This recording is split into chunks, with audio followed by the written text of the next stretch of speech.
Hey everybody, welcome to another episode of Crimes, Killers, Cults, and beer. And burr. Cream and burr. Or in my case, rum, but yeah. I want burr. Burr. Burr. Burr. That's Todd.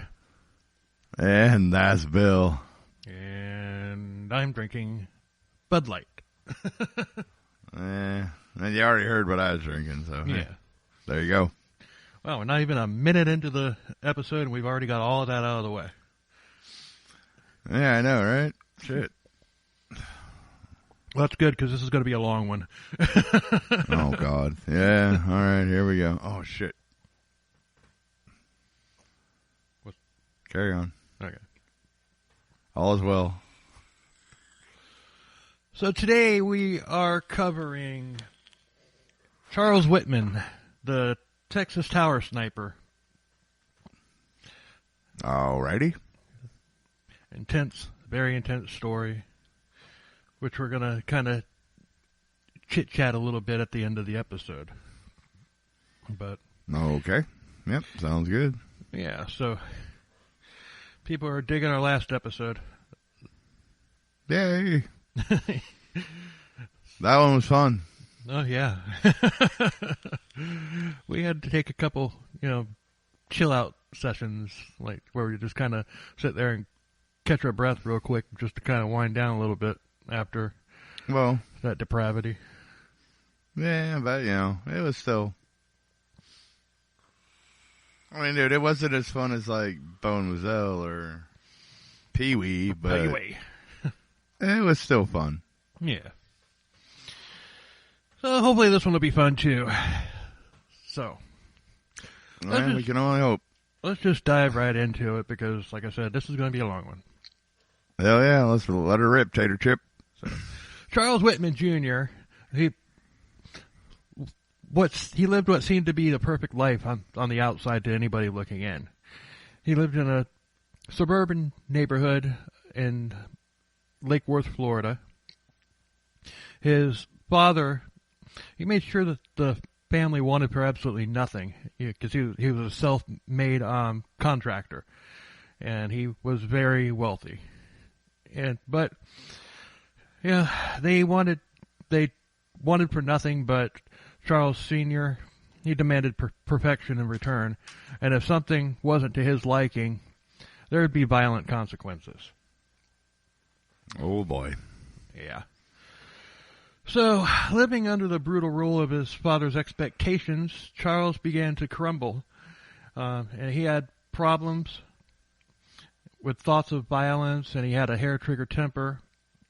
He would join the military, which made his condition even worse due to his own actions. But Yeah. he became a decorated sniper, which led to one of the largest campus shootings in U.S. history. Well, So let's just dive into this, shall we? Yeah, let's do it. Sources, there's just two of them. There's the book by our buddy Ryan Green, The Texas Tower Sniper, The Terrifying True Story of Charles Whitman. Ryan. We need to interview him someday. Yeah, hopefully he'll want to do it. Yeah. Yeah. Jesus, I said hopefully like 3 times in a row there. Hopefully you don't say it again. Hopefully not. And boy. the other source is behindthetower.org. All right. Hopefully these are all good sources. They are. This behind. I'm sorry, I couldn't help it. This behind the tower. Was set up to memorialize the victims, and that's mainly what I'm using it for. Is the victims. Yeah, right on. Yes, the victim, because yeah, you have to, because I mean, Yep. We get to. Shit, I don't even know where I was going with that. I'm sorry. I apologize. That's how I am most of the time. Welcome to my world. All right, then. So this is what it feels like to be you. Yep. Anyway. So on June 24th, 1941, Charles was born. And he was a typical happy kid and everything. And Charles Sr., he just kind of left the child rearing to his wife, Margaret. And he also had two brothers, Patrick and John. So early on, life was good, but Charles Sr. soon began becoming a tyrant. And he believed that mistakes were a sign that you weren't trying hard enough. Oh. So, in my experience, mistakes improve you. Well, yeah, I mean, that's usually the way it works, but... Well, that's the way it worked with them, but not with Charles. Charles is kind of like, Charles Sr., he's kind of like, well, look what I did all on my own. I walked just to and from school both ways uphill in the snow in Florida. Barefoot, yeah. Yeah. He's one of those guys. Okay. Gotcha. Yeah, so if you don't like it, whoosh. Yeah. Have a taste of my pimp hand. Yeah. So he had worked very hard to raise himself from poverty to the level of success that the family enjoyed, and anything less than that was inadequate. They had the biggest house on the street. They got everything they wanted or needed, and basically they had to do everything that he did or everything that he said in order to live up to his standards. So he would beat Margaret and the kids if they messed up, which was very often, according to Senior. But Charles Jr. tried to prove himself to his father.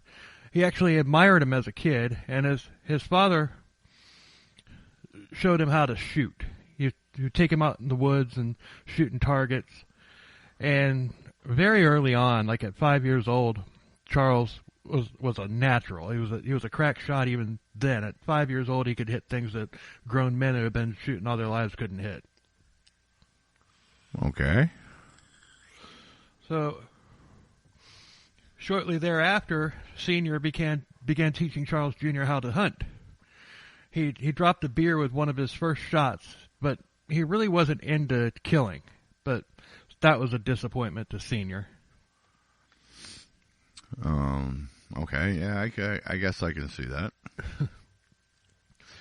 But Senior was persistent with Junior, though. All he had Junior doing was shooting animals, and before too long, Junior kind of got hardened to it, and then later began to enjoy it. Senior also realized that Junior was more intelligent than than most other kids. He was a great shot, and he was also a prodigy on piano. And a school teacher tested his IQ as a kid, and he scored a 138. Oh. He was a genius. Yeah. Or very close to it. I think anything above like 125 is genius level, I think. Back then, I mean, dude, honestly, the scores have changed. They changed the scores. Because when I was in elementary school, when I was probably around his age, yeah, dude, I got IQ tested and I got a 137. And that qualified me to be in the gifted program, but back then 140 was actually genius.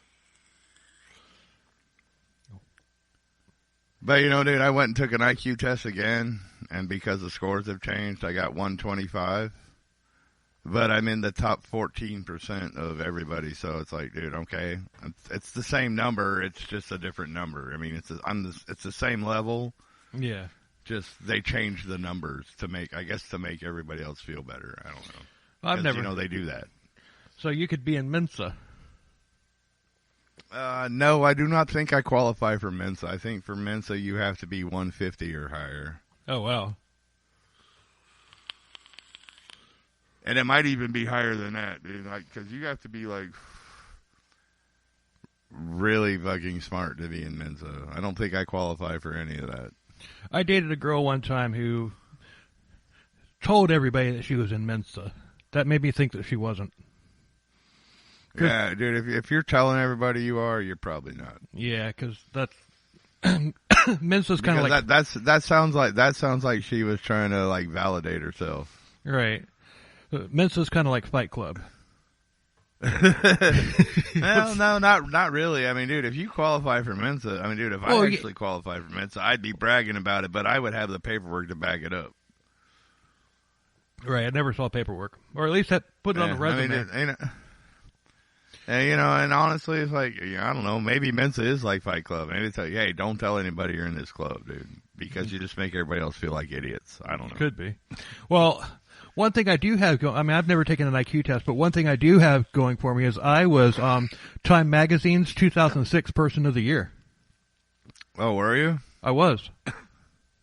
All right. How did that happen? I don't know. I was in the checkout line at a grocery store one time, and I just happened to look down, and there was the Time Magazine Person of the Year magazine with my picture on the cover. Okay.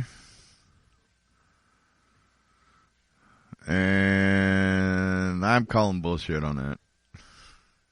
That was the year that they put a mirror thing on the cover and wrote "Person of the Year," you.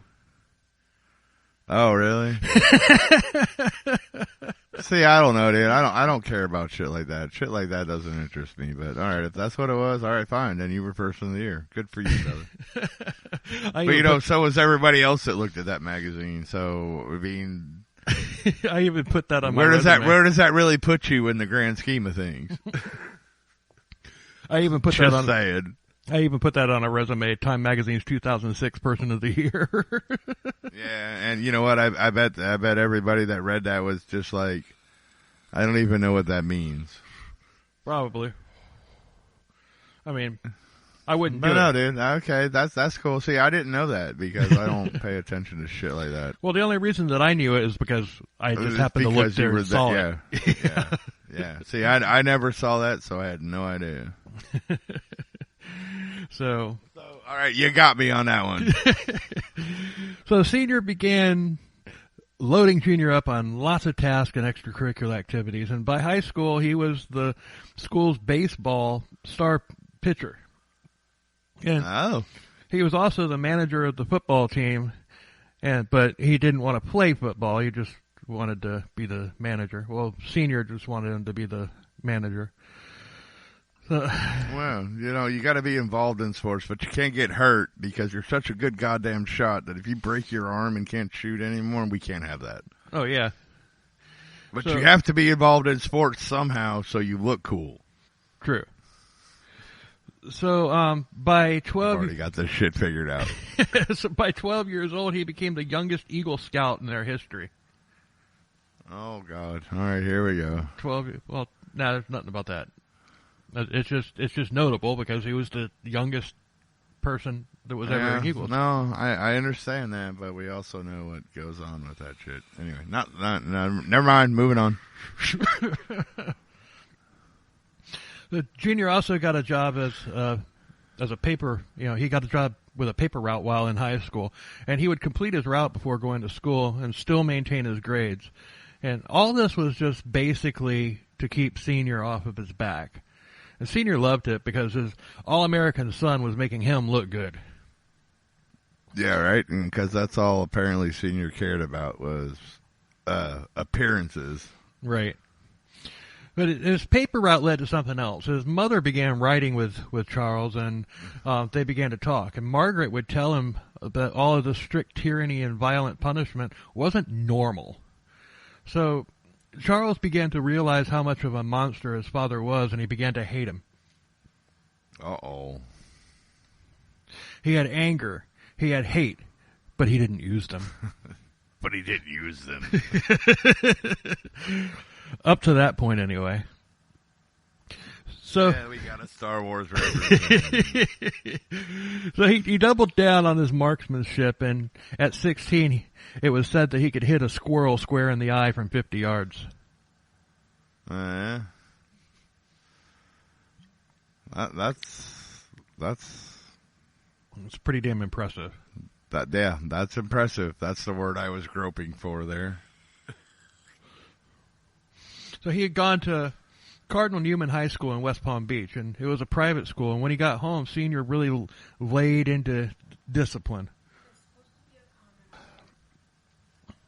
He had gone to Cardinal Newman High School in West Palm Beach. It was a private school, and when he got home, Senior really laid into the discipline. And Junior started forming a way out. He's like, I got to get the hell out of here. Senior had used his business and political contacts to get him into college on a scholarship.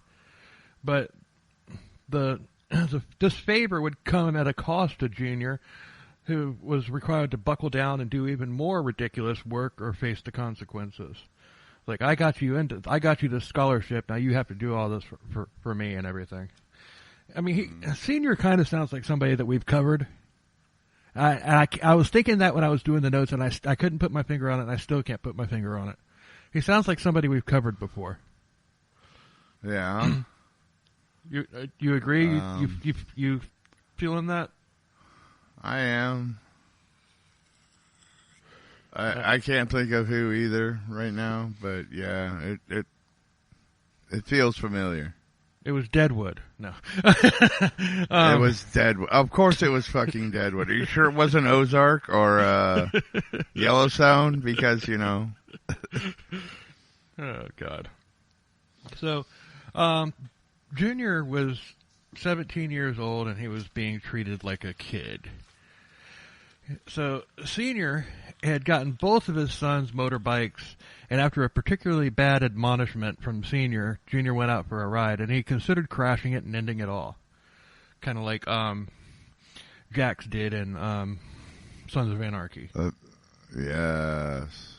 That was the only way that show could have ended, though. Yeah. That show got a little weird in its final season. It did. Dude, it got weird and really fucking intense. Yeah, but really weird. But yeah, weird. But yeah, dude, that's the only way. That's the only way that show could have ended, dude. There's no way Jax could have lived, right? Because I mean, everything was building up to him just not living. I mean, that's the way it was going. Yep. But you know what? That's a discussion for another channel. Yeah, we. Hey. Anyway, hashtag, but I digress. So one night, yes. Junior was at a kegger, and I skipped ahead. I skipped way ahead.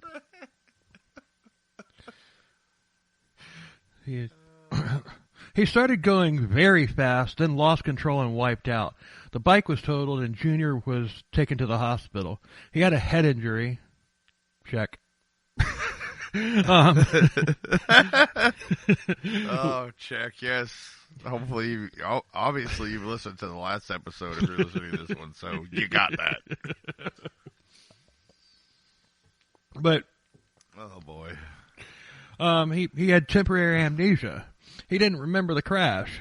And when he came to, he seemed to be fine, but he didn't know if he had intentionally done this to be hospitalized just for a break from his tyrant father, or if it was an actual suicide attempt.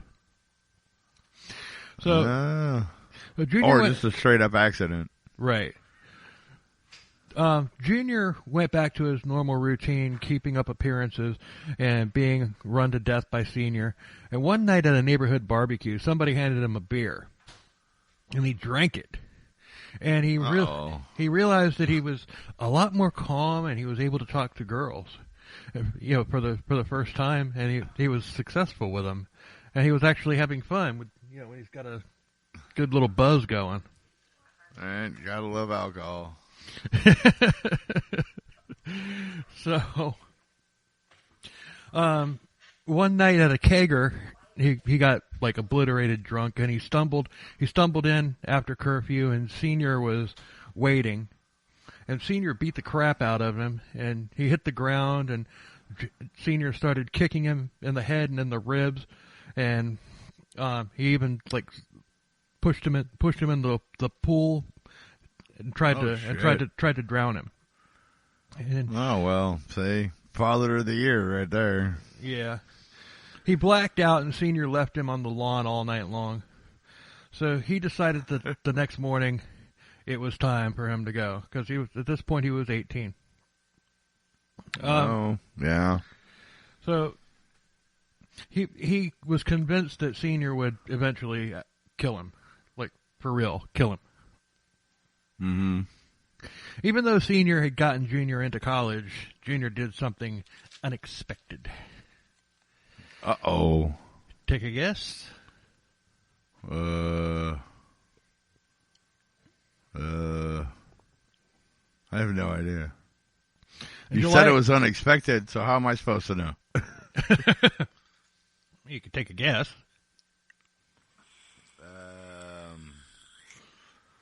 I don't know. I've got nothing, dude. In July of 1959, shortly after his 18th birthday, he boarded a train to Paris Island, South Carolina. Oh, he joined the Marines. And when Senior found out, he flipped his lid, and he tried to use his connections to get the Marines to refuse Junior. And it obviously didn't work, because Junior was 18 and they had that signature on the dotted line, and they weren't going to let somebody a crack shot like that out just because of an overbearing papa. Fuck you, old man. Yeah. We need this kid. Yeah, he's ours. So the Marines were actually... He is going to be very, very lethal for us. We need him. Yeah. So the Marines were a good fit for Charles, and he actually liked this a lot better than living under his dad, even though his life was all regimented and everything. But he was treated. He excelled. He was treated with respect. Like all the people around him and everything liked him. The superiors liked him and everything. So he didn't have a problem with the strict, you will do what I say when I say, back to the front mentality. Yeah. So. And there's a Metallica reference.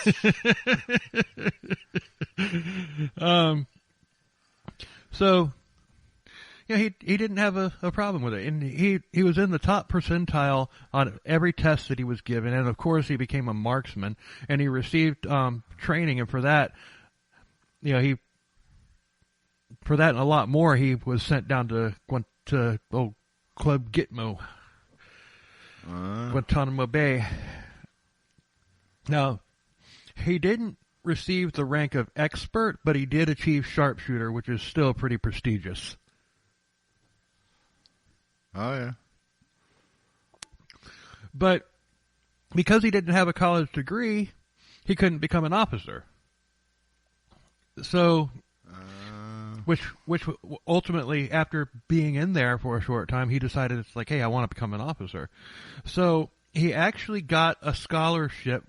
He was switched to the reserves, and he got a scholarship from the Marines to go to get an engineering degree.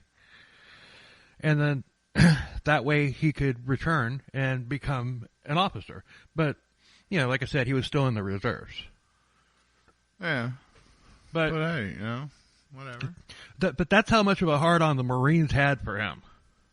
Yeah, right. They're like, all right, we're gonna bump you down to here so you can go back to school, and then when you get done with school, you come back here, and we'll call you lieutenant. And we are gonna fucking use you to our advantage. Mm-hmm. But so they sent him to school at the University of Texas in Austin. Starting to shape together. Yeah. And he liked college life on campus, and he made the most of it. There was a lot of partying. There were even woods nearby where he could go hunt. And he got in trouble once for trying to skin a deer carcass in the dorm showers. Oh boy. That sounds like something Bone Mazel would have done. Yeah, definitely. So, what? I gotta clean it somewhere. At least I can wash the blood down the drain. Right. So, more importantly, Charles was on his own with freedom for the first time in his entire life. So, but he kept up the training regimen of the Marines by exercising and running 5 miles every morning before class. And he also became good at karate. He followed the Kaizen concept that karate instills. Ah. What's that? What is that? Kaizen. That is just striving to be the best at whatever you do, I think. Be all that you can be, but this is the Marines. Yeah, I know, but I believe that's what that means. I mean, it's whatever you do in life, the Kaizen philosophy is just be the best at whatever you do in life. Gotcha. I think that's what it is. So we're implying the Kaizen. I mean, dude, I took Taekwondo, dude. I don't know, but I mean, I think that's what that means. Okay, we'll go with it. So we're putting Kaizen. We're applying Kaizen to our podcast. Yeah, in a roundabout kind of way. Yeah. Yeah, because we want to be the best there is. We're trying to be the best. Well, we're trying to be the best we can be at what we're doing, and right. I believe that's what that means. And I believe that's what we're doing. Yes, I agree with you. We are. Oh, there's a lot of goofy podcasts out there, but we're goofier, and I don't know, we're different. I don't know, but yeah, apparently people like us. So hey, thank you so much. Yeah, just keep liking us, and we'll keep doing what we do. Hell yeah! But he never lost focus, and his end game was the Marines. And on top of all he had going on, there was one thing in particular that fascinated him. Take a guess. Oh, one thing that fascinated him. I don't know. Being a sniper. No, that's too obvious. Well, this is kind of obvious too. Shooting shit? I don't know. The 307-foot clock tower. Why? Oh. Yeah, he loved it. He was enamored with it. He would stare at it. He would go to the top and gaze out over campus. He would joke. Okay, well, so I was partially right, because that's being a sniper, dude. He's looking for the highest vantage point to fucking, you know what I mean? Yeah, and that's exactly where I'm going. So I was partially right, and we all know where this story is going. So right. That was no spoiler alert. However, but you know what I'm saying? Yeah, dude. I mean, dude, he was already in the Marines and was being trained to be a sniper, basically, right? Yeah. So yes, of course the clock tower would fucking enamor him, because it's the highest point on campus. He can see everything from there. He can fucking control everything from there. At that time, it was probably the highest point one of the highest points in the city, if not the highest point in the city. It could very well have been. So, but people would, he would just sit there and he'd stare at it. He'd climb it. He'd go to the top and all that stuff. And people would joke with him, calling him a tourist. And Charles would explain, that that a single man could hold off an entire army up there. See, I told you I was right. Yep. Foreshadowing. Yes. No. See, you asked me like, what was like being a sniper? Yeah, being a sniper, you look for the highest point, because, dude, that is tactically the best spot, because you got 360 degrees as long as you run around the top of it. Mm-hmm. And he did have 360 degrees. You got 360 degree field of fire, dude. You can hold off anybody from up there as long as you have enough ammunition. Yep. So I like the way this guy thinks. I mean, I don't like what he did. Yeah. And we're going to get to that, but he knows. I mean, he was trained to think like that. It's sad that he did what he did, but whatever. We'll get there. Anyway. So Charles became comfortable with women without the aid of beer. He attracted lots of them, but he was only interested in settling down in marriage. Marriage. And now we brought Princess Bride in this shit. Again. Anyway. So he didn't date much until he met Kathy Leisner. And he fell head over heels in love with her, and they were married less than 6 months later. Damn, dude. That's quick. Yeah, he got the thunderbolt. All right. I'm just saying that, dude. 6 months, dude. That ain't long enough to know some. That was a Godfather. I know. I missed the reference there. I don't know what you were talking about. I'm sorry. Godfather. Dude, I've been sick. Yeah, God of Thunder, whatever. Godfather. Oh, Godfather. Okay, whatever. Yeah. I still don't. Dude, you know what? I told you, dude. I still haven't seen that fucking movie. So you haven't seen Godfather? Oh my God. No. Father. You know why? Because it never really interested me. I've watched part of it like with my parents one time, like back in the 70s when like the first movie channel was HBO, and you had that. It was like channel fucking like 5 on your dial TV. Before there was cable, before there was anything. I think I watched it I may have watched it once when I was like 6 or 7 years old, dude. I don't fucking remember that movie, and it was just never a movie that interested me. Okay, well, we have this little thing where it's like, if I like something, you're going to like it. If you like something, I'm going to like it. I love the Godfather movies. All right, well, I'll probably like it. I don't know, dude. They are very long.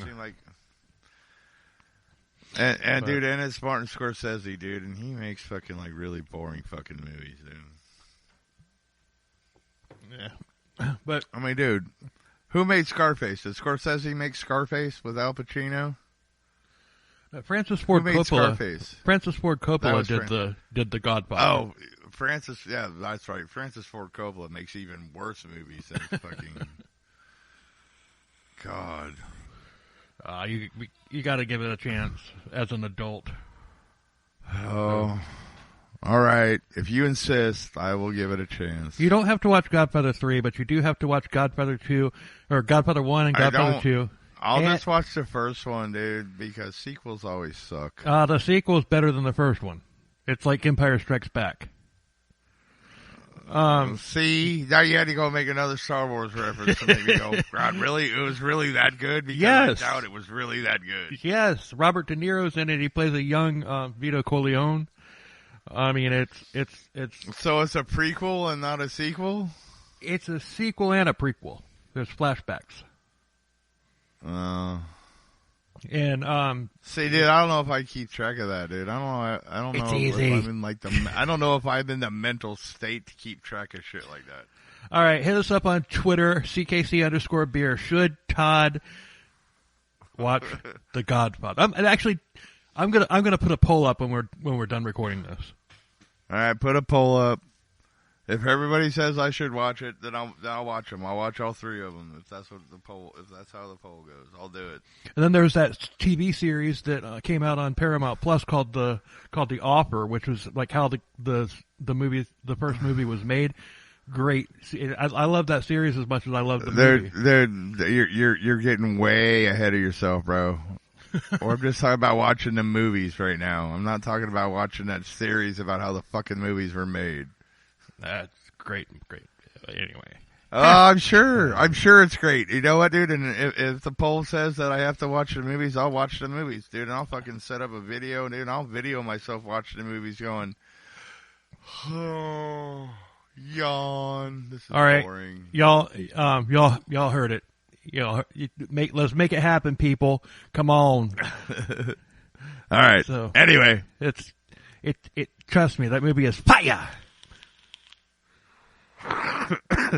Somehow I doubt it, but okay. I doubt it's fire. I'm sure it's good, but I doubt it's fire. Anyway, not the point. So his parents did attend the wedding, but they didn't talk much. They were just kind of there. And senior did not even pay a cent toward the wedding. Asshole. Ah, vengeful fucking prick. Yeah, but he was in college like senior wanted, but he probably wanted him studying business or something like that, so that he could, right. Not engineering, which would benefit him in the Marines. Yeah, well, So, like, seriously though, I mean, how does having your son being a Marine sniper really reflect well on your status, which is everything that seems to be important to him? I'm talking about senior. Like, dude, a senior seems to be, like, totally fixated on status. Right. And, having a son that's an engineer that can, like, fucking kill you from, like, a mile and a half away, that's not status to him, even though that takes a lot of fucking skill, and that should be a fucking status symbol if you can pull a shot like that off. Yeah. So... But whatever, you know what I'm saying. You know, dude, anyway. So after getting married, Charles poured his energy into being a good husband. But his grades began to slip, and he would have bouts of depression and everything because he felt that the Marines were slipping from his grasp. Uh-oh. Like I said, he was still a member of the reserves on scholarship from the Marines to become an officer. But with his grades slipping, I mean, you don't make your grades, we're going to take our money back. Yeah. Well, you know what? Maybe you should have fucking kept your fucking dick in your pants and... I don't know. But the Cuban Missile Crisis happened. And he was deployed. As it always does. Yeah. And when he came back, his funk got even worse, and his grades continued to slip. And the Marines pulled his scholarship. So... boy. And then he had to rejoin the Marines. He had to leave the reserves and rejoin the Marines. So he was just a grunt in the Marines, and he was at Camp Lejeune. And sorry if me mentioning Camp Lejeune gets you a bunch of those fucking Facebook ads. I know, dude. Fuck, dude. So, maybe the water there had something to do with what happens later? No, not until now. I mean, and when I say now, I mean like within the last 6 months now, not then. They didn't know that shit then. But it was. I don't know. I mean, that doesn't mean that shit wasn't happening, but dude, I don't think that fucking getting fucking cancer or something caused him to be a fucking serial sniper. Put a pin in that. All right. So his life in the Marines was now a mess because he knew he never would become an officer. One day he was in a horrific accident in a Jeep, and he was severely wounded, and he wanted to die, but he recovered after a couple weeks. But he did get a promotion to Lance Corporal for saving his partner's life. But the fact that it was a mistake that led to the accident just gnawed away at him, because remember what his dad thought about mistakes. Yeah, oh yeah. Yeah, he hates his dad, but his dad definitely imprinted on him. Oh, definitely. But dude, Lance Corporal is nothing to sneeze at, man. Oh, I know, but it's still not an officer. So, he needed a new hobby. He needed a change of pace, so he found a new hobby. Take a guess. Taxidermy. No. Charles Whitman was good at a lot of things, but one thing he wasn't good at was taxidermy. Was gambling. Oh, gambling. Oh, he started gambling? Really? I had no idea. Yeah. So he wound up... I don't know, dude. I figure somebody that's going to end up being a serial killer and, like, fucking hunts animals and shit would get good at taxidermy. I don't know. It just seemed like a logical... Oh, that was a good guess. Seemed like a logical guess. Yeah, that was a good guess. But he wound up owing... Shit, it worked for Norman Bates. Oh, God. But he wound up owing a lot of people money, and he began sleeping with a gun in case somebody came to collect. Oh, well, yeah. So this in itself was breaking the rules because the Marines or any U.S. military person, they're not permitted to have guns on their person on base unless they're issued the gun. Like when they go out shooting, like for target practice or whatever, they check the guns out in the morning. They have to return them when they get back. Okay. So having a gun on your person, like in your barracks or whatever, that was a court-martial offense. And so you're telling me that everything in Full Metal Jacket was just bullshit? Yep. You're not allowed to have guns. You're not allowed to have guns. Like if you live on base, you're not allowed to have guns on your person. But it's really stupid for that rule. I mean, because look at how many shootings have happened on the military because, all of the soldiers and everything, they, who were out and about at the PX or whatever, that got shot up and everything, they didn't have a gun on them. But I mean, dude, I understand, dude, if you're out doing fucking PT or something or whatever, yeah, you don't have a gun on you because you're running. Right. But I mean, dude, you're issued a weapon as soon as you join the military. You should be able to have that with you no matter what. Nope. Dude, I mean, no, dude, you are issued a weapon. This is your weapon. Right. And at the end of the day, it goes back into the weapons locker until the next morning when you come there and get it again. Well, then how do I know I'm getting my weapon back? You could have 6 of the same guitar. One of them's yours. The other 5 are not. You're going to be able to grab yours and know which one is yours. Yeah, it's the same thing. I'm not buying into that bullshit. Whatever. All right, if you say that's what happened, that's what happened. Okay. Anyway, there was a guy who Charles said owed him money, and Charles roughed him up, and he showed him the pistol that he had on him. So the guy reported Charles, and he was arrested and brought up on charges. And while he was in the brig, he began keeping a journal of his thoughts, and it was full of praise for his wife, Kathy, but it also had thoughts of how his father screwed his life up and how the Marines did too. It was his dad's fault. It was the Marines' fault. It was the University of Texas's fault. It was your fault, Todd, and it was probably my fault too. Well, it was everybody's fault but his. Yep.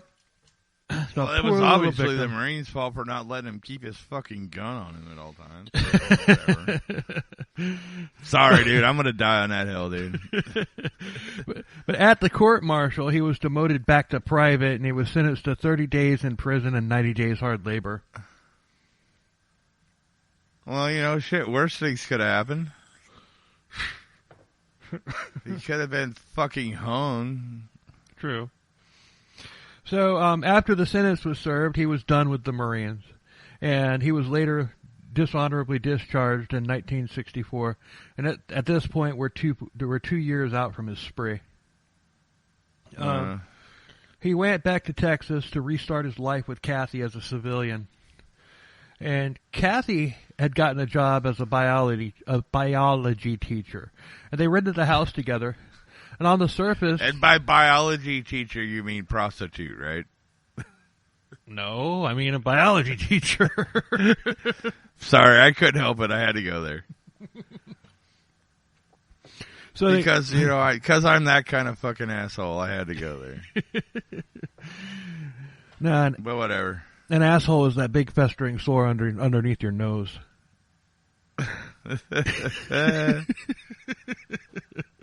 Fuck you, man. So, They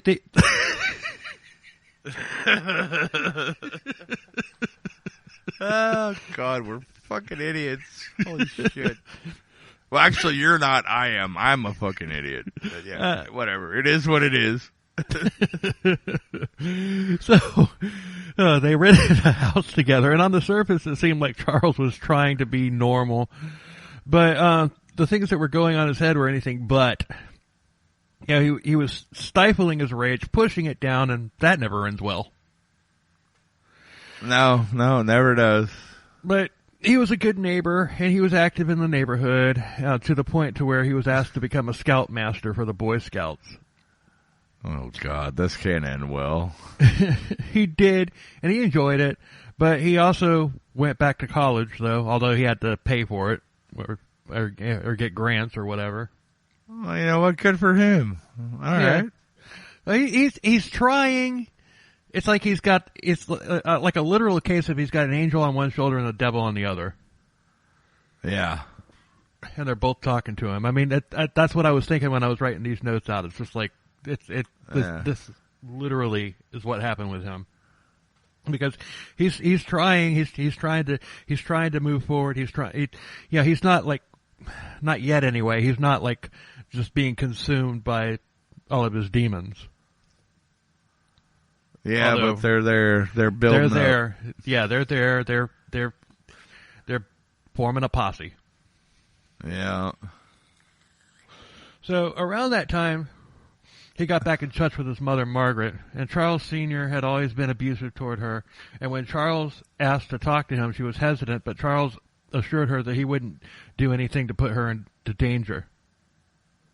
The conversation was cordial with his dad a couple of times where they talked, and Senior offered Charles help with tuition, and Charles accepted, knowing that there would be strings attached. Oh boy! All right. But he seemed. I'm still amazed that they actually had a cordial conversation. Yeah, I know, but all right, no, all right. But he seemed to be better. He seemed to be doing better in school at this point. He also took a part-time job at Central Freight Lines, and his life once again seemed to be normal. But he still wasn't happy. He missed the Marines, and he even took on another job as a land surveyor.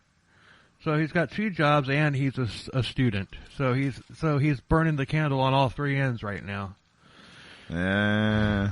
And with somebody with mental issues, that's not a good idea. The light that burns twice as bright burns half as long, and you have burned oh so bright, Roy. Yes. Amen. But he couldn't stop drooling over the clock tower. He was still going there all the time, and at this point he's casing it. He's learning the layout. He's learning, at the top of the observation deck, he had a 360 view over everything. Yeah, he's making a plan. Yep. In the conversations with his mother, Charles learned that the extent of Senior's brutality, especially now that, his brothers, they had an empty nest, so Senior focused his cruelty entirely on Margaret. No. Please tell me no. She wanted out. He started abusing his wife because he didn't have kids to beat up on. Well, he was abusing his wife all along, but once the kids all left the house, there was only one person there to beat up on. Yeah, dude. I don't know how this story goes. I mean, I know bits and pieces of this story, but dude, I hope to fucking God, Junior went back to that house and said, "Fuck you," put two into his fucking head, and then climbed up that tower. Yeah, we'll see what happens. Yeah, I know. I'm not sure how. I'm not, like I said, I'm somewhat familiar with this story, but not a lot. But I'm telling you right now, dude, if I was him and I knew that was going on, dude. Well, I knew I was gonna go kill a bunch of people and then go out in a hail of fucking bullets. I'd have fucking kicked that door open, fucking walked right up to him, punched him in his fucking mouth, put my barrel of my fucking pistol right to his fucking head and put 2 in it. Yeah, but he's in Texas. Fuck you. He's in Texas. His his mom and dad are in Florida. So yeah, well, you know what, dude, yeah, well, you know what, that's the drive, dude. I mean, I've already got a plan. That's just part of the plan now. Just sit tight. We're gonna get there. I know. Like I said, I don't know if that's what happened. I know a little bit about this story, but yeah, I know. I just know what I would do if I was in that spot. Yeah. So Margaret wanted out, and Chris tried to get her to pull the trigger and leave Senior. Yes, I said pull the trigger intentionally. So in February of 1966, Margaret was ready to go. So Charles went to Florida, picked her up, and they just basically grabbed her and her clothes and hauled ass. And luckily, Senior wasn't there when it happened. So she quickly got a job. Luckily for him. Yeah, because Charles probably would have killed him, or at least whooped his ass really bad. Like I said. So Margaret quickly got a job in an apartment. Yeah.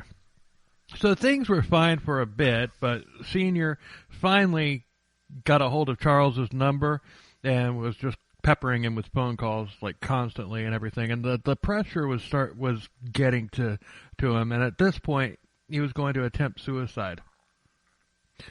A friend talked him back. So, you know, temporarily everything seemed fine, but obviously it wasn't. You know, he was losing his grip again, and as mental illness symptoms clearly began to manifest. One time he blacked out and he hit Kathy. Oh no. And that pushed him even further over the edge, and you know, he felt that he had become his dad. Oh, yeah, here we go. Yep. Oh, man. So, Charles decided that what was getting him down was stress, and he really doubled down on his journaling and everything, and he would write self-help type things, like stop procrastinating, grasp the nettle, control your anger, don't let it prove you a fool, smile, it's contagious, don't be belligerent, stop cursing, improve your vocabulary, approach a pot of gold with exceptional caution, look it over twice. That's actually good advice right there. Actually, all of this is good advice. Yeah, it is. Actually, every bit of that is good. Yeah. Is good stuff. Control your passion. Don't let it lead you. Don't let desire make you regret your present actions later. If you want to be better than the average, you have to work much harder than the average. If you want to be better than average, you have to work much harder than the average. Never forget, when the going gets rough, the rough get going. Spam thing is fine.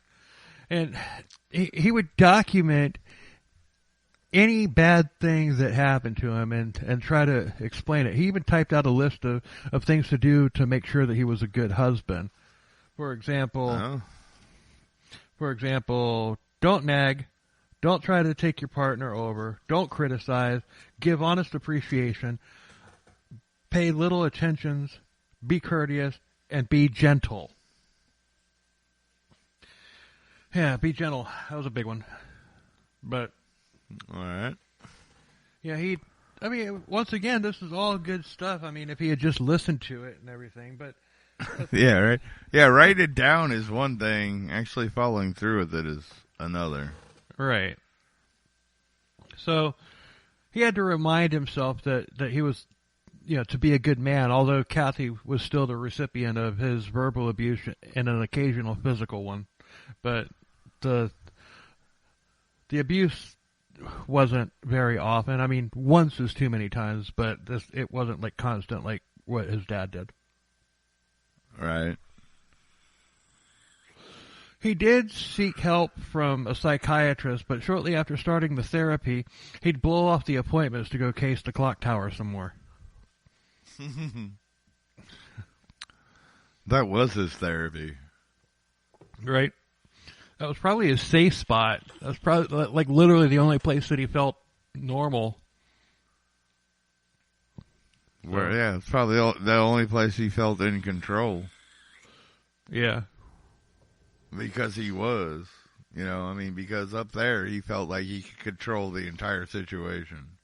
Right. I can see that, and you know what? Or I can, like, oddly, I can get behind that, like, except for the fact that what he does later, which we all know, so that's not a spoilers, but, dude, I get that, like, going up there where he can sit there and, like, without a weapon, but he can sit there and watch everybody's like, I could get you, I could do this, I could do... I've got control over this entire situation. Well, that in itself... It's probably the only place that he felt control, you know? That in itself could be good therapy. I mean, yeah, there's nothing wrong. Exactly. Every single person on this planet, I don't care who you are, has fantasized about killing somebody. And if they say that they haven't, they're lying. They're liars. Yes, exactly. So, but you know what though? I mean, no, dude. That's probably the only spot that he actually felt safe. Mm-hmm. So Charles had stopped being the good neighbor and he was no longer a scout leader. He had actually started bullying the kids, like not physically, but you know, just kind of like taunting them, saying, "Oh, you'll never be as good as me."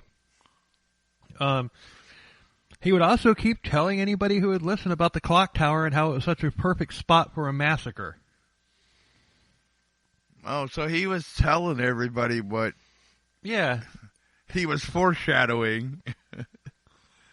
And everyone is like, oh, Charles, you're such a kidder. Exactly. So he had been concocting a plan now for months, and on August 1st, 1966, he put the plan into action.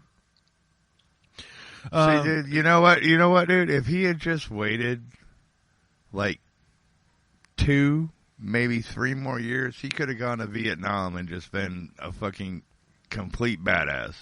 Yeah, but, you know, I mean, the general public didn't know that was going on, but he had already been dishonorably discharged for like a year at that point. That's right. Yeah. He's already been booted. That's right. Never mind. My bad. I can imagine that when he was court-martialed and given the dishonorable discharge, there was probably some like sergeant major just like, "We had such high hopes for you, kid. You let us down." I don't remember you saying he was dishonorably discharged. I was like, he was court-martialed, got busted down to private, and he was served. No, he was dishonorably discharged. Because after his sentence, he just basically spiraled out of control. Okay, sorry. I don't remember that part, but that's fine. My bad. No worries. So, Charles dropped Kathy off at work, and then instead of going to work himself, he drove around town shopping for supplies.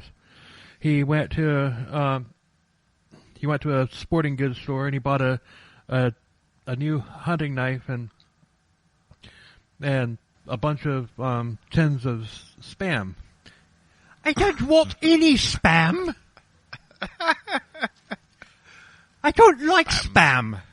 Spam. Could I have egg, bacon, Spam and sausage without the Spam? What do you mean? I don't like Spam. Spam, Spam, Spam, Spam, Spam,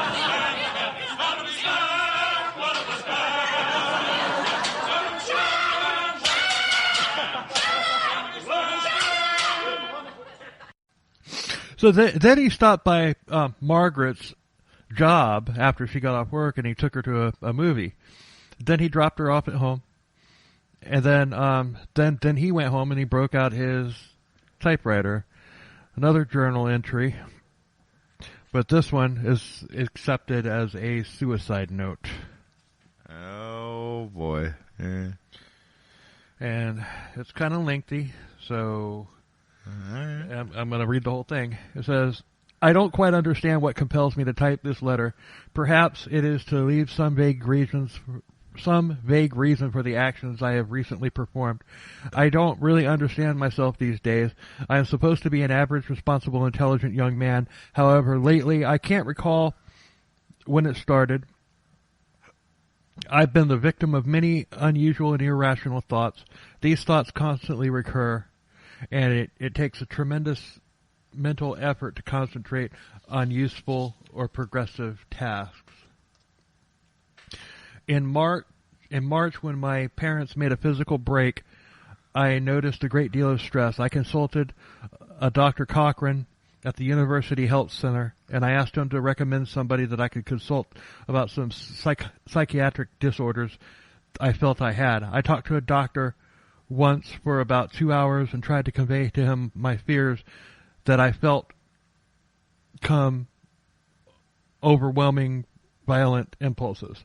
After one session, I never saw the doctor again, and since I have been fighting my mental turmoil alone, seemingly to no avail. After my death, I wish that an autopsy would be performed on me to see if there is any physical disorder. I've had some tremendous headaches in the past and have consumed 2 large bottles of Excedrin in the past 3 months. It was after much thought that I decided to kill my wife Cassie tonight. After I pick her up from work at the telephone company, I love her dearly, and as fine of a wife, and she has been as fine of a wife to me as any man could ever hope to have. I cannot rationally pinpoint any specific reason for doing this. I don't know whether it is selfishness, or I don't want her to face the embarrassment of my actions of which my actions would surely cause her.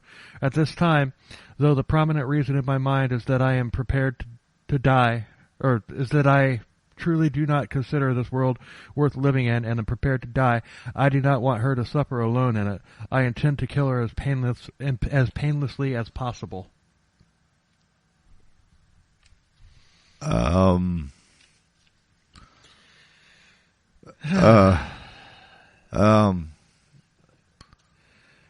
Holy fuck. That escalated a lot. Holy fuck. Yeah. How did that get to there? It's just that's what happens when you compartmentalize and stifle everything and all that stuff and everything. Dude needed help. Yeah.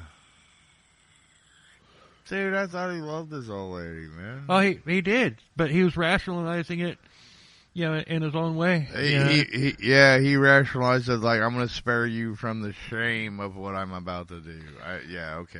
Right. I can see that. That is just like... It's still bullshit, but, it's very unexpected. I did not see that fucking coming. Yeah, I didn't either. Dude, honestly, dude, somebody in his fucking mental state, I get it.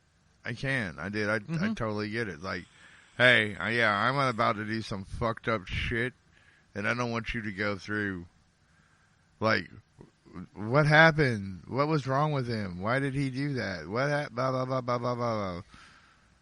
But, dude, that's still fucking wrong, dude. I mean, I get it in his mental state. I understand why he thought that was the only option. But on the flip side, fuck me, dude. Fuck. You know how you were talking about how like he should go and kill his dad? Yeah. He didn't kill his dad for the exact opposite reason. He wanted his dad to go through all of the pain from it. Yeah, okay. See? That's why I said put a pin in that, because we're going to come back to it. All right. Yeah, see? That makes sense. I can I know I can't understand it, but when you put it like that, yeah, I get it now. I mean, it's fucked up. Fuck. Yeah, that's putting it mildly. So, and the fucked up thing is, that's fucked up is the strongest thing you can say about it, and that's putting it mildly. Yeah, exactly. So at 8:40, At 8:45 p.m., it was time to go get Kathy. She was exhausted. She had worked a double shift in a building with no AC in Texas in August. Oh my God, dude. So yeah, I bet she was she was a little ripe. Yeah. It was well over 100 degrees even that late in the evening. And when they got home, he told her to take a shower and go to bed. And, he still had an errand to run. So she showered, ate dinner, and then went to bed. And then Charles drove to his mother's apartment. She was asleep when he got there, but he woke her up and they exchanged pleasantries. And then out of the blue, Charles swung on her, and she ducked out of the way. She dodged it. Yeah, she was used to ducking away from punches. All right, then. But Charles wouldn't miss again. She went down, and Charles pulled out his knife and stabbed her repeatedly. And this is his mother? His mother. Okay. So he then put her in bed, and he closed her eyes, and he covered her up, making it look like she was just sleeping peacefully. And then how do you do that, dude? How do you fucking do that? I don't know. I mean, dude, obviously this guy, obviously, like you said, he has mental issues, but I'm like, how do you do that? Yeah. So then he left a note that he had pre-written next to her, and it read, "To whom it may concern, I have taken my mother's life. I'm very upset about having done it. However, I feel that if there is a heaven, she is definitely there now. And if there is no life after, I have relieved her of the suffering here on earth. The intense hatred that I feel for my father is beyond description. My mother gave that man the best 25 years of her life, and she finally took enough of his beatings, humiliation and degradation and tribulations that I'm sure that nobody but she and he will ever know. He has chosen to treat her like a slut that you would bed down with, accept her favors, and then throw a pittance in return. I am truly sorry that this is the only way that I see to relieve her sufferings, but I think it's for the best. Let there be no doubt in your mind that I love that woman with all of my heart. If there exists a God, let him understand my actions and judge me accordingly." Okay. Yeah, fuck that guy. Damn, man. That's fucking hard to do. Yeah, he's not done that yet. I know. I'm sure he's not. But you know what I mean, dude? Well, he then hung a "Do Not Disturb" sign on her doorknob and went home. Well, you do that after you kill your mother. Yeah. Because, you're insane, so, alright.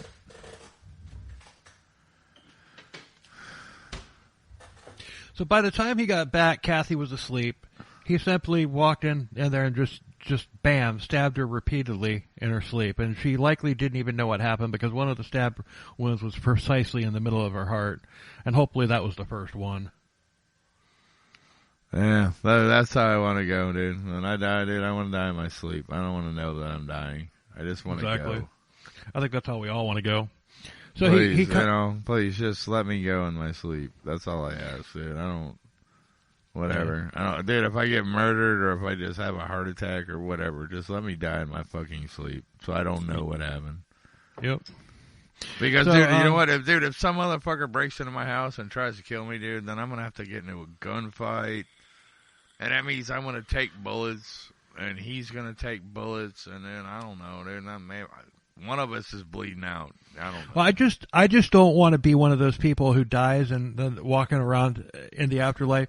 Yeah, I don't want to be one of those people who say, "Oh, he never knew what hit him." Because I don't want to be walking around the afterlife. "Oh, how'd you get here?" "I don't know." So he covered Kathy's body and closed her eyes as well, and then he showered and changed his clothes. Then he pulled out his typewriter and continued the note that he had started with his mother. Oh. Similar reasons provoked me to take my mother's life also. I don't think the poor woman has ever enjoyed life as she's entitled to. She was a simple young woman who married a possessive and dominating man. All my life I ran away from home. All my life until I... What? All my life until I ran away from home to join the Marine Corps. I was a witness to her being beat at least once a month. Then when she took enough, my father wanted to keep her below her usual standard of living. I imagine it appears that I brutally killed both of my loved ones. I am only trying to do a quick and thorough job. If my life insurance policy is valid, please see that all the worthless checks that I wrote this weekend are made good. All the worthless checks. Please pay off all my debts. I'm 20 years old, and I've never been financially independent. Donate the rest anonymously to a mental health foundation. Maybe the research can prevent future tragedies of this type. Wow. Dude. You know, dude, the way he's writing, it doesn't sound like he was fucking had any kind of mental illness. No, and that's what we're going to talk about in the end. I mean, you know, it's just... All right. Yeah, it's just... I mean, we'll get there at the end. Yeah, we'll get there. So sorry I keep skipping ahead. So he then signed the note and put it next to Kathy, and then he just went to sleep. And I hope he slept on the couch. Yeah, right? But dude, because if he slept with her in a fucking bloody mess, oh god, dude, he is fucked up. But anyway, right. But the next morning, he called both Kathy and Margaret in sick to their jobs. He didn't want them to be found because he was planning on being busy for an extended period of time. Well, yeah. So the next morning, he got up and he said, "Good boy," to their dog, and he loaded his food and supplies into a trunk and used a two-wheel dolly to get the stuff out to his car. His inventory was sandwiches that he had made, an extension cord, the Spam, a flashlight, spare batteries, a roll of tape, an ammunition box, a gun cleaning kit, a transistor radio, a blank notebook and pens, a towel, a white sweatband, a 3-gallon jug of water, a 3-gallon jug of gasoline, ropes, clothesline, a compass, an alarm clock, a pipe wrench, spare clothes, and sunglasses. All right. Oh, dude was ready. Yeah, he was definitely ready to do something. He was either going to run or... Yeah. So he... fucking stake out the top of the clock tower for, like, a month. Yeah. Well, that's what he was planning on doing. I know, dude, but you know what I'm saying. So before... Yeah, dude, all right, I know we're going to get there, but, like, seriously, dude, how long was he up there before he actually started shooting? We'll get there. That's what I'm saying. We're going to get there. But, dude, he was planning on being up there for a while. Yeah, he was planning on it. But before leaving, he wrote a letter to his brother who was angry at Margaret for leaving Senior. He also said that he wanted his actions to drive his father crazy, like I said earlier. Yeah. Gotcha. So he then drove off, but he stopped at a hardware store for, even some more supplies. The rebar, a machete, and a locking pocket knife. He also... A machete? Did he want to get Danny Trejo? I guess that was for, like, close quarter. I'm an idiot. I know, I'm sorry. but he had several guns as well. But he while there at the hardware store, he purchased a reconditioned M1. Yeah. That's a good weapon. Yep. So then he went to Sears, where he bought a shotgun, which he sawed off. He also had that Sears sucker. He also had a Remington 700 with a 4x with a 4x scope. All right. A 6mm Remington rifle, a .357 Magnum, and an old Luger pistol, and a Galassi Brescia pistol. Yeah, I have no idea what that is, but I'm curious to find out. So, and you know what? Oddly enough, I have a very similar arsenal in my house. Just saying. Yeah, but you're not going to go on a shooting spree and killing. You don't know people. that. Well, I'm not. No, I'm not. But oddly enough, all the guns that you like, I have a very similar version of every one of those weapons in my fucking house right now in my gun safe. Nice. So yeah, I get it. So he also got a set of one-piece maintenance overall, the coverall. That way, he'd look like a man. You gotta have the jumpsuit. Yeah, you gotta have the jumpsuit. So he then drove onto campus and got a parking pass, and then he headed to the clock tower.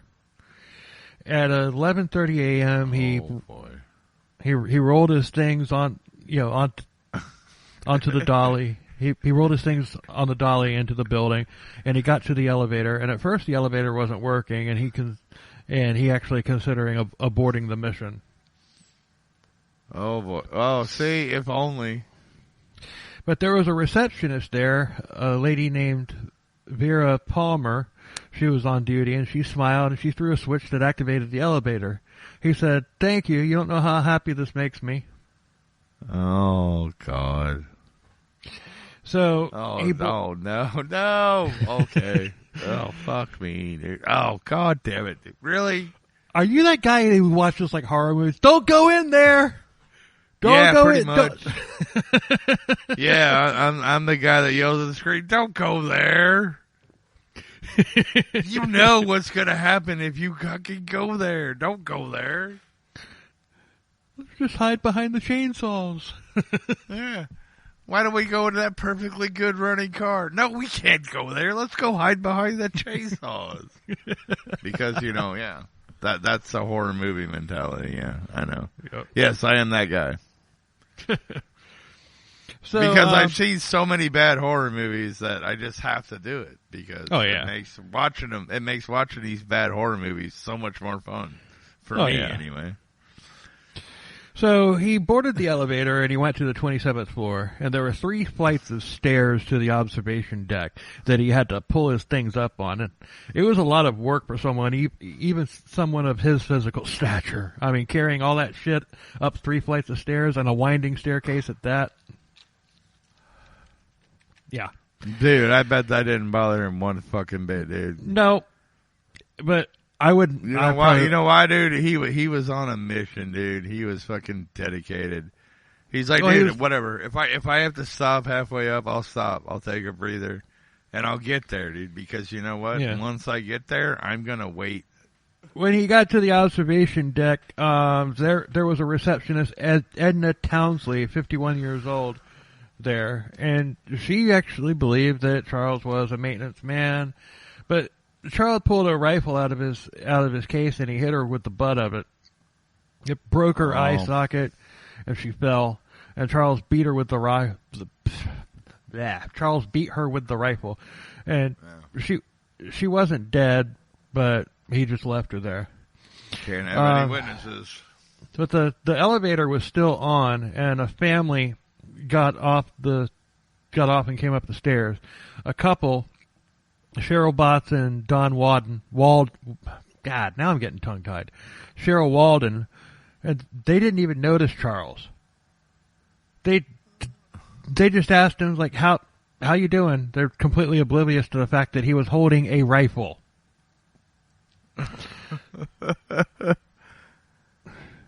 So what? They figured he was just there to shoot pigeons. And Charles didn't kill them. Charles didn't kill them. They left, and he waited until they left, and he left, but they obviously had to. They're obviously going to find the receptionist. Charles began barricading the entrance to the observation deck, but he heard the elevator ding again, and then he heard the footsteps on the tower, or on the stairs. There was a family there, tourists, and they were there. They were Mark Jerome Gabor was there with his wife and his family. His wife Mary, his sons Mark and Mike, and they were visiting his daughter Marguerite and her husband William Lampert. They lived in Austin, and they were just there being tourists. And about 11:55 or 11:45 a.m., the group approached the top of the tower. They climbed the stairs to the 27th floor to the reception area, and Michael noticed that the desk had been pulled across a doorway to the top of the stairs. Thinking that the janitorial staff was still cleaning the observation deck, Mike and Mark, the kids, the young men, decided to squeeze past the desk and ask if they could, access the observation deck. That was when Charles saw them. He came running toward them, firing a blast from his sawed-off shotgun. Mike was hit in the shoulder, and he passed out for 45 minutes while Mark was struck in the head. Whitman then fired several blasts down the stairs at the rest of the family, hitting Marguerite in the chest and injuring Mary. Both Mark and Marguerite died instantly. And Martin Jerome and William had lagged behind from the group and escaped being hit. They saw immediately that Mark and Marguerite were dead, and William picked up his wife's purse while MJ took his wife's white shoes and ran for help. I don't know why he took the shoes, but whatever. Yeah, right. Whatever. All right. You don't know how you're going to react in a situation like that. Yeah, dude. Whatever. You do what you do. Yep. Okay. Mike regained consciousness, but he was too injured to move, and he and his mother, Mary, they played dead until they were discovered by the police and evacuated. The first actual victim that was shot on the ground that was shot from the tower. Claire Wilson. She was pregnant lady, and she was the first woman, the first victim shot from the top of the tower, and he shot her, he shot her in the stomach. She survived, but her unborn son did not. The next was Thomas Ekman, and he was 18 years old, and he had been just walking across the plaza in front of the tower, and Whitman had just shot Claire in the abdomen, and Ekman approached Claire to try and help her, and then seconds later, Whitman shot him in the chest, killing him instantly. Oh, the center mass shot. All right. Yeah. Robert Boyer was the third person shot by Charles Whitman. He was a 33-year-old Pennsylvania native, and he had been in town for less than 24 hours when he was killed.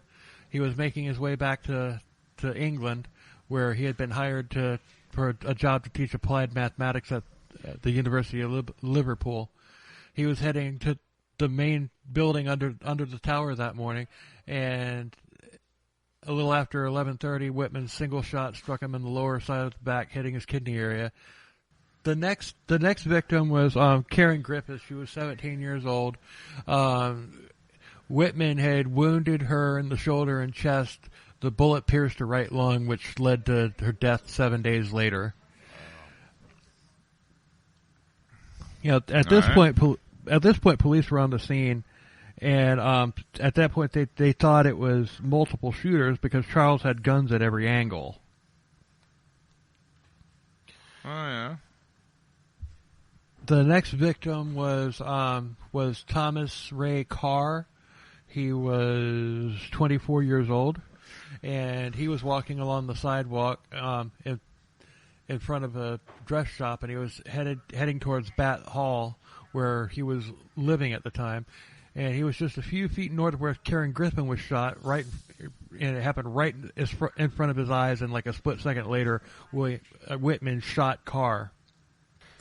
Right, and he was just running around taking shots and everything, but the bullet pierced the left side of his spine, which laid him flat out onto the sidewalk, and he laid there for about an hour before he was taken to Breckenridge Hospital, where he died at 1:10 p.m.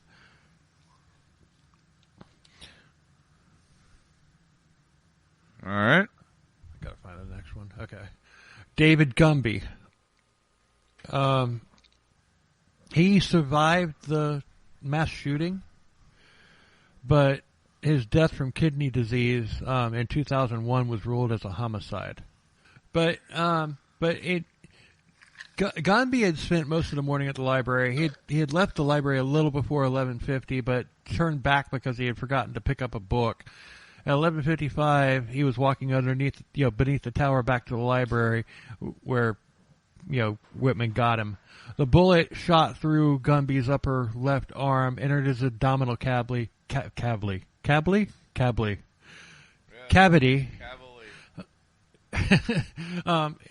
severing his small intestine, and he laid injured on the extremely hot sidewalk. Remember, it's like 110 degrees out there, and he was lying there playing dead at the time, and on the hot concrete and everything, and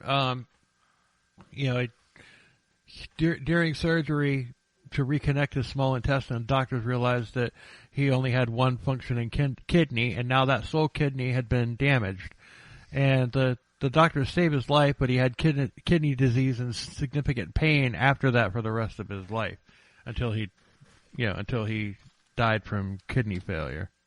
All right, dude, I need to see a diagram of this shot, dude, because this sounds like fucking CIA magic bullet theory right here. Nah. Okay, like, where was he? How does a bullet go through his left arm? I mean, okay, granted, I know the guy's up high. How does it go through his left arm? It's coming down into his small intestines, and then, dude, your kidneys are in your back, dude.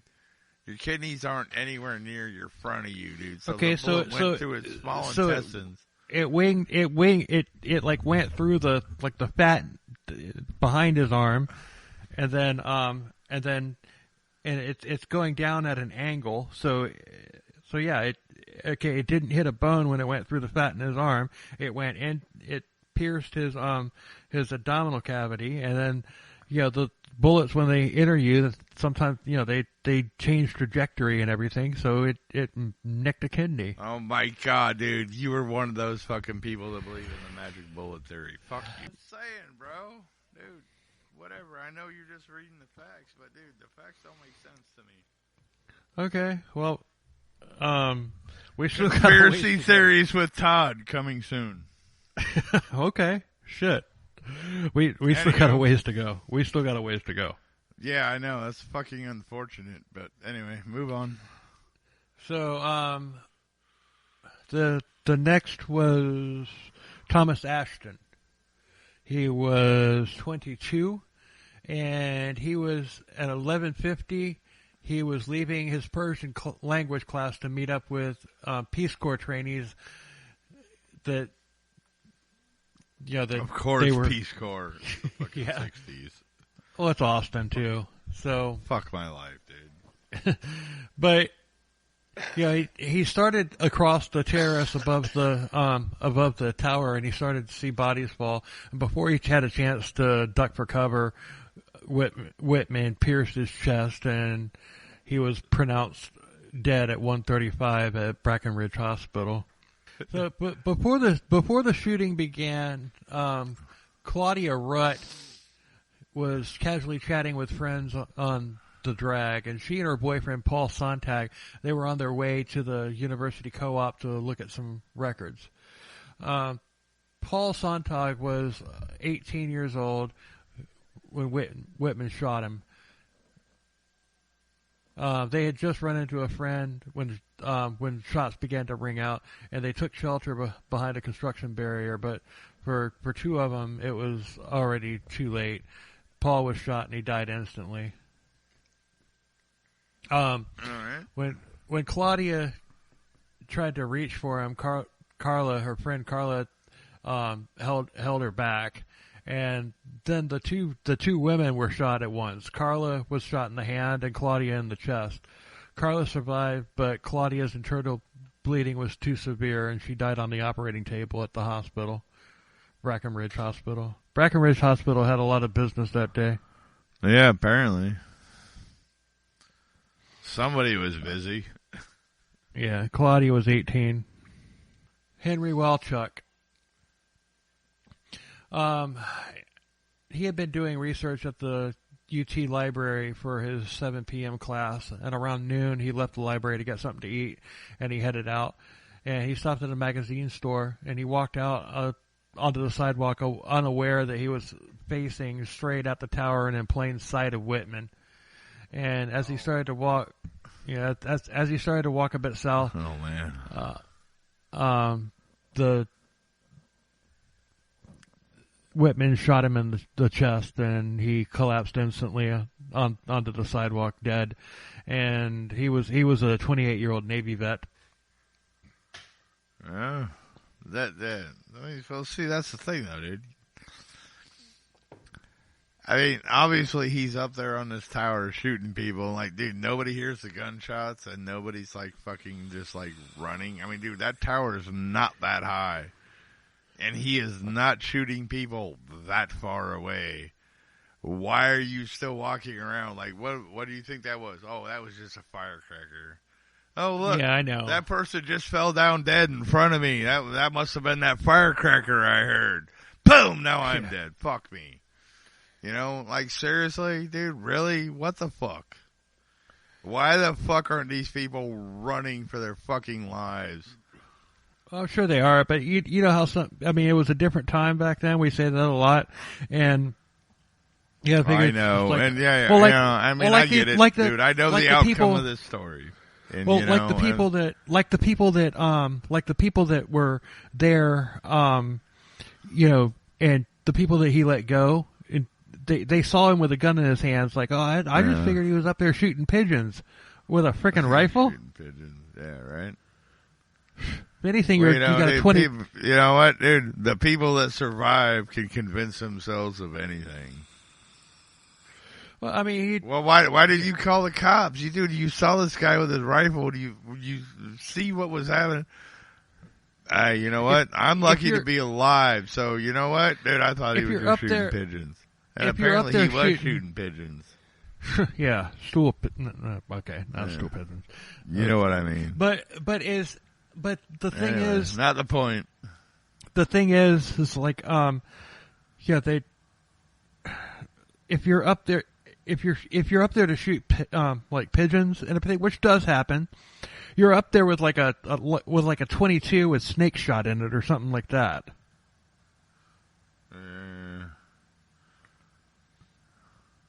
But yeah, I know, dude. But you know, dude, honestly, dude, if I was those people, and he was like, "Just get out of here," I'd be like, "I didn't see shit." True. But the next victim was police officer. Actually, though, at the end of it, dude, I would have run down the stairs and found the first. Dude, there's a guy up there. He's about ready to start shooting people. You might want to get up there. Yeah, right. But the next victim was police officer Billy Speed. Now this guy was only 23 years old, and he had been in the 82nd Airborne Division, and he had also been deployed during the Cuban Missile Crisis. But he got out he achieved a lot in the Army, and but he got out after a 4-year term, and he started a family and everything, but on the day that this went down, he hadn't been a cop for very long, and he was already planning on resigning his post as a police officer, so that he could go back to school. Oh, so he is ready to quit. He just like, dude, I want nothing to do with this. I'm out. Yeah, and what had happened was the police officer that he was with, they both when the shots started running out and everything, ringing out and everything, they couldn't, they realized they, with their little revolvers or whatever that they had, they couldn't get a lead on this guy who was up top, so they hid in between two statues, and this is where I said that he threaded the needle. He shot Speed in between the two statues and killed him. All right. And the two statues were only like 6 inches apart. All right. Well, dude, even a blind squirrel finds an acorn once in a while. Now I am not trying to take away from. I am trying to bust on him for being the fucking shit murderer that he is. I know you but are. I mean, dude, that's an incredible shot, dude. But you know what? Yeah. Like I said, dude, even a blind squirrel fight. I mean, dude, he's been shooting people basically center mass from however high this fucking clock tower is. He has not been a true fucking sniper, fucking headshot, one shot, one kill. He is not being that. He is shooting people center mass because because he can't fucking aim at a smaller target like a head. So, and these people are walking and moving, and dude, and it's hard to hit a moving target. Don't get me wrong. So aiming center mass is good, but yeah, dude, like you shoot somebody through a 6-inch fucking thumbnail hole, dude. And if anybody plays video games, you'll know what I mean by that. But yeah, dude, you shoot somebody through a 6-inch thumbnail hole, dude, like that, like these two statues. That's impressive, dude. And I don't give a fuck, dude, what anybody says. That's fucking impressive. Yep. It still doesn't lessen the fact that he's a piece of shit, but whatever. Anywho. The last victim that was killed was Roy Dale Schmidt. He was 29, and he had drove onto campus for a service call, and he and his partner, they were there, and they were about 500 yards away from the tower, and crouching behind the car, Schmidt told another onlooker that they were, it's like, okay, we're 500 yards away. We're safe. Not. No, not. Dude, 500 yards? That's a fucking... From an elevated position, that's a hell of a shot. Yeah, but it was just ironic how that happened. He was just like, oh, we're safe. We're out of range. Boom. So those were the people that he killed, but he wounded a lot more. The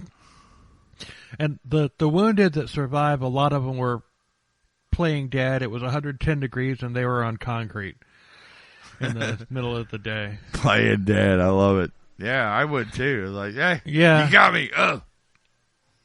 Yep. So the wounded were Mary Frances Gabor. She was 41, and she was one of the people shot in the tower. She was paralyzed from the neck down and declared legally blind. Oh, Jesus. Michael Gabor. He was shot. He was also shot, part of that family and everything. And he was in the U.S. Air Force Academy, and because of his injuries, he wasn't able to continue. Claire Wilson, she was the one that Whitman shot in the stomach and killed her baby. She survived. But Devereaux Huffman, he was 31, a PhD student, shot in the arm and chest. He fell to the ground, played dead. Good for him. Yeah. Alec Hernandez, a high school student, 17 years old. He was shot in the leg while delivering newspapers on his bike close to the West Mall entrance. But Nancy Harvey, 21, she was also pregnant, and she was shot while leaving the tower for lunch.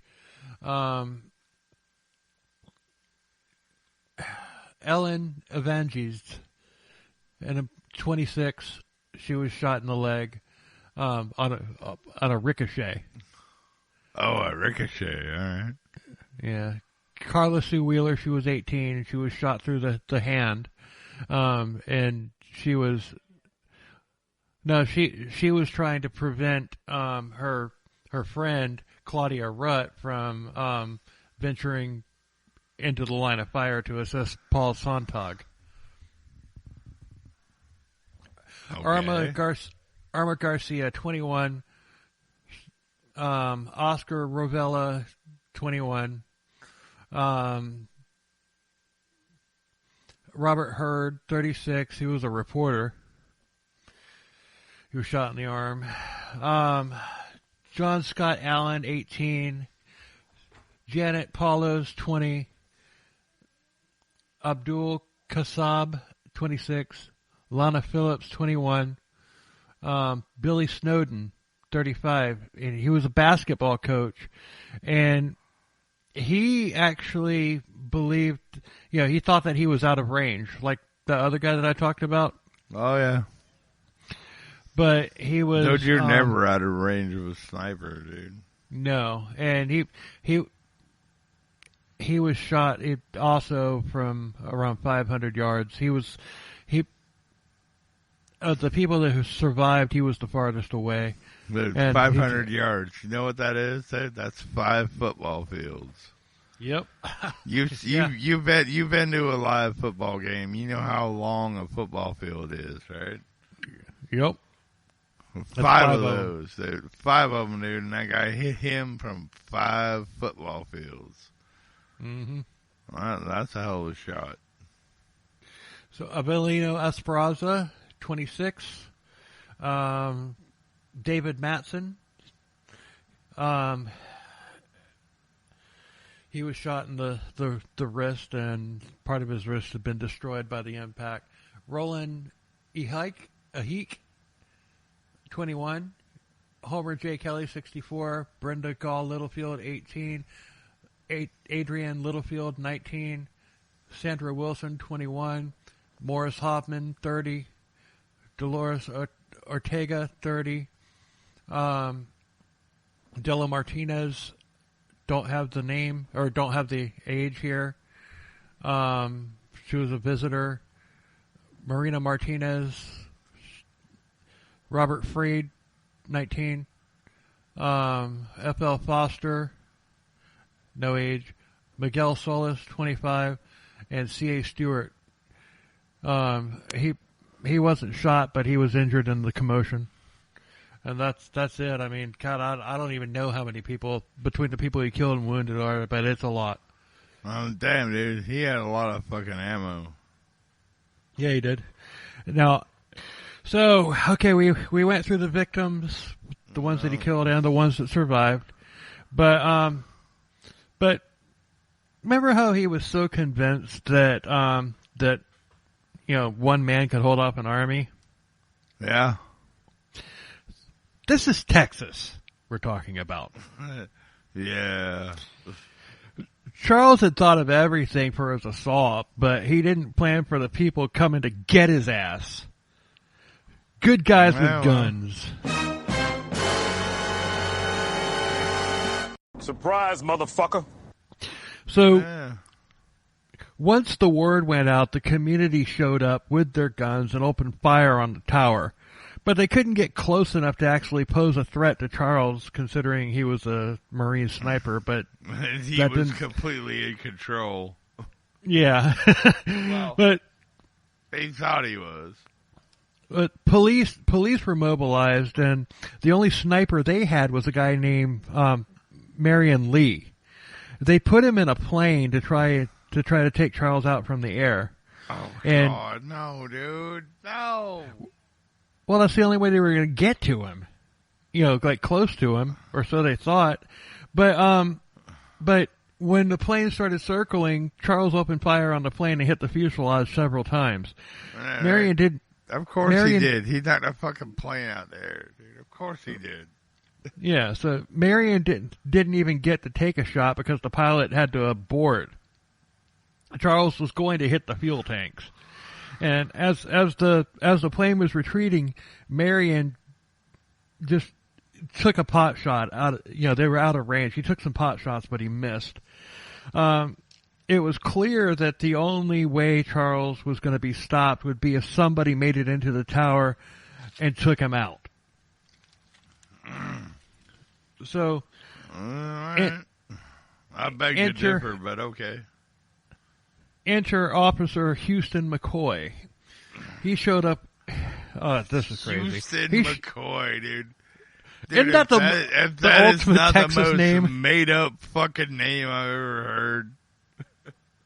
No, it wasn't made up. That was his name. I know, but you know what I'm saying, though, dude. Like, really, like, Houston McCoy.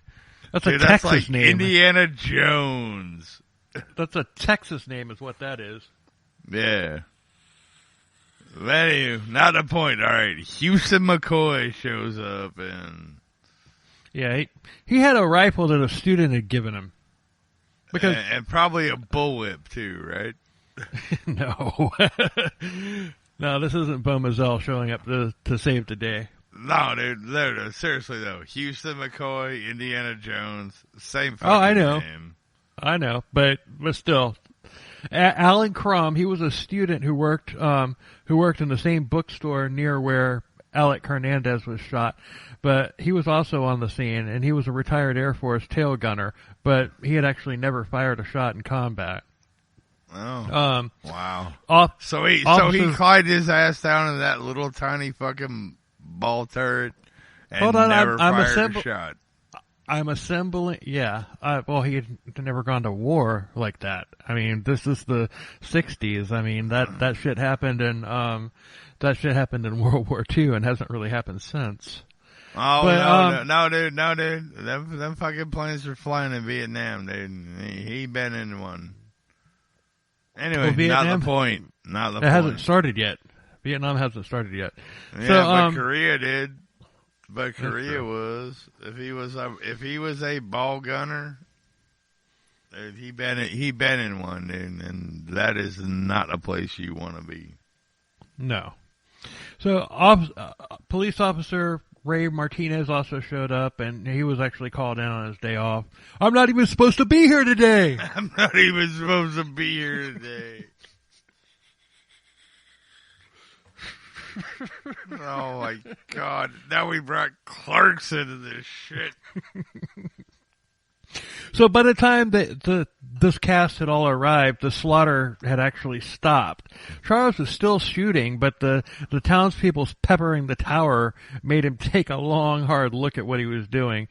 Yeah, he was actually he was pinned down at this point, and I'd like to think that he overestimated the safety of the tower.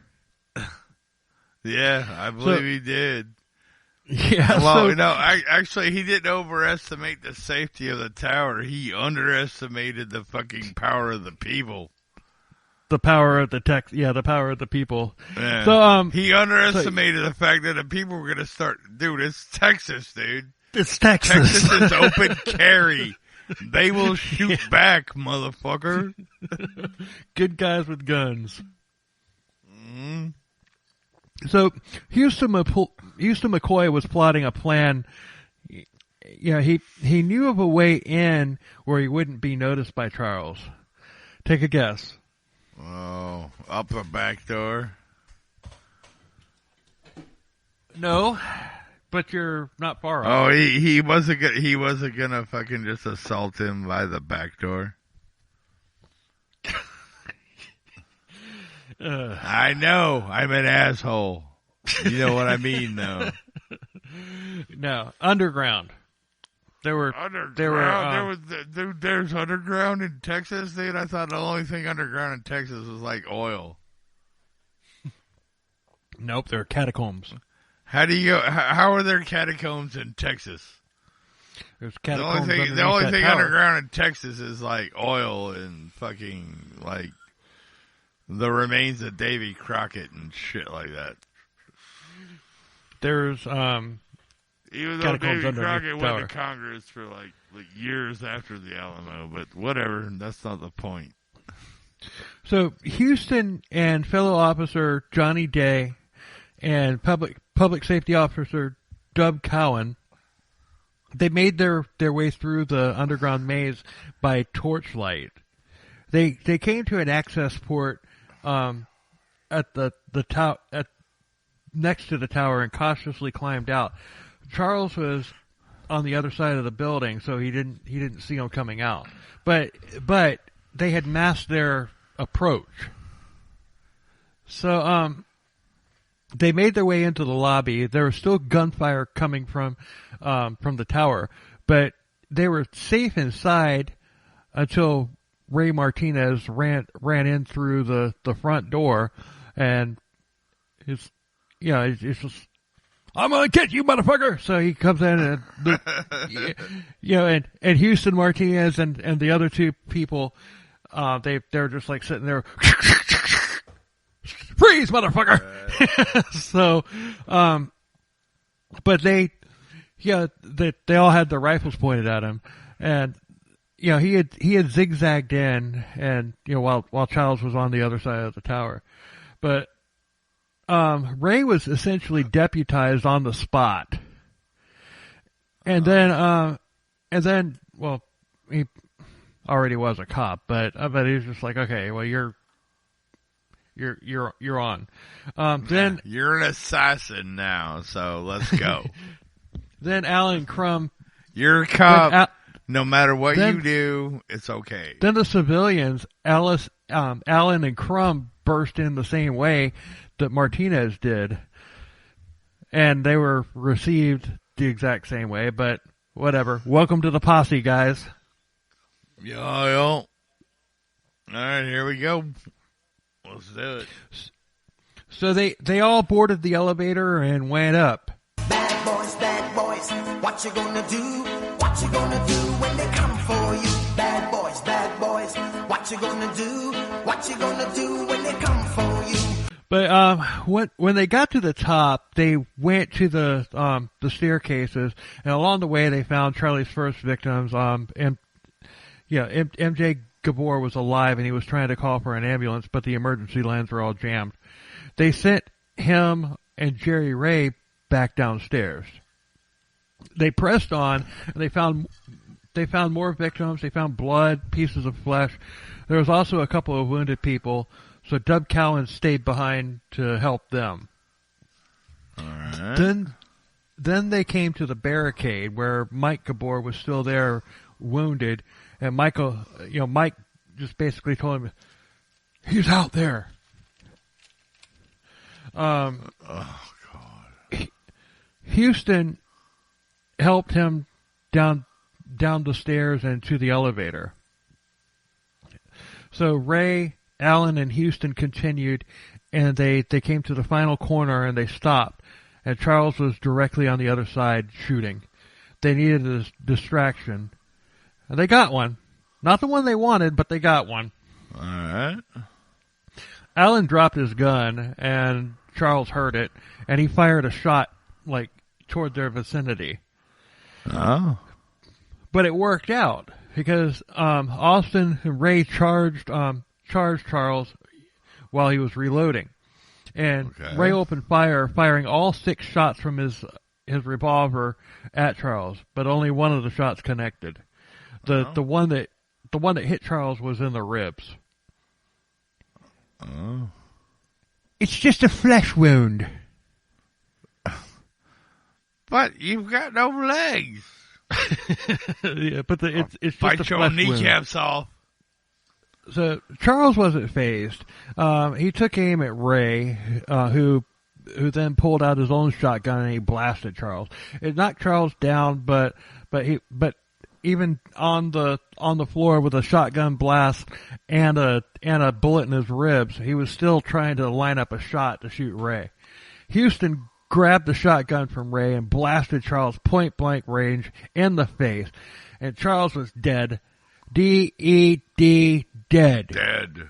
Dude, you can't, dude, you might be able to take a shotgun blast to your fucking body, but you can't take one to your fucking face. Nope. That just stops you dead in your tracks. But, the people outside were still shooting at the tower. It took a few minutes for the word to get out that the shooter. Well, dude, it's fucking Texas. Of course they are. Yeah, so they're like, and all the cops are like, hey, we got him. He's dead. Stop shooting. Fuck you, dude. Well, actually, Fuck Alan. You, dude, I still got ammo left. I'm shooting. Actually, Alan found some like white fabric and everything, and he basically went out and waved a white flag. Well, he made a white flag. Oh, come on, yeah. Dude, really? Well, it's just like, hey, it's over. I mean, that was the only thing he could do. Dude, I mean, like, really, they made a white flag. Come on, man. Well, if you're a football field up in the air, it's 300 feet. No, but you know what, dude? You still have radios. They didn't have radios. Radios back then. But they didn't have them. But how are you gonna radio?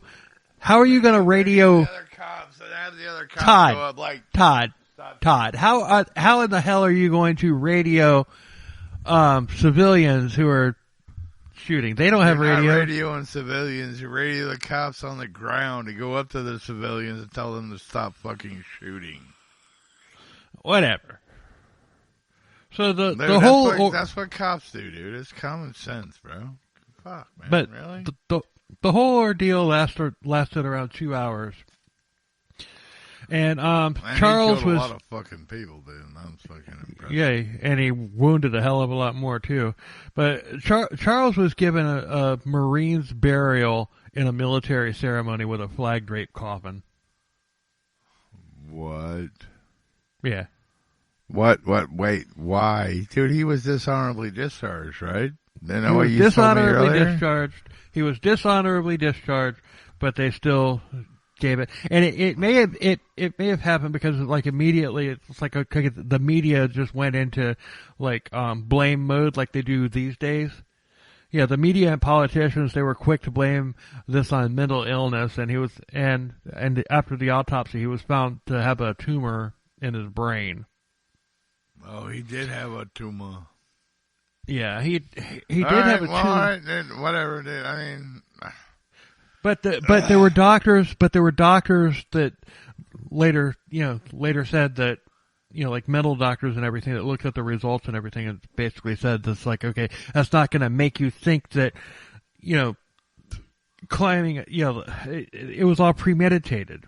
Yeah, no, it's something that but totally, the tumor in the middle, if he had just gone up there with like a pistol or even a rifle or whatever and just started popping off shots just off of a whim, then you could claim mental, criminally innocent by insanity. But no, dude, but he was a trained sniper, dude, and he was doing what he knew how to do, dude. Right. Mental illness aside, doesn't matter, dude. I mean, dude. Nah, this guy knew what he was doing. It was like, all right, this is what I have to do.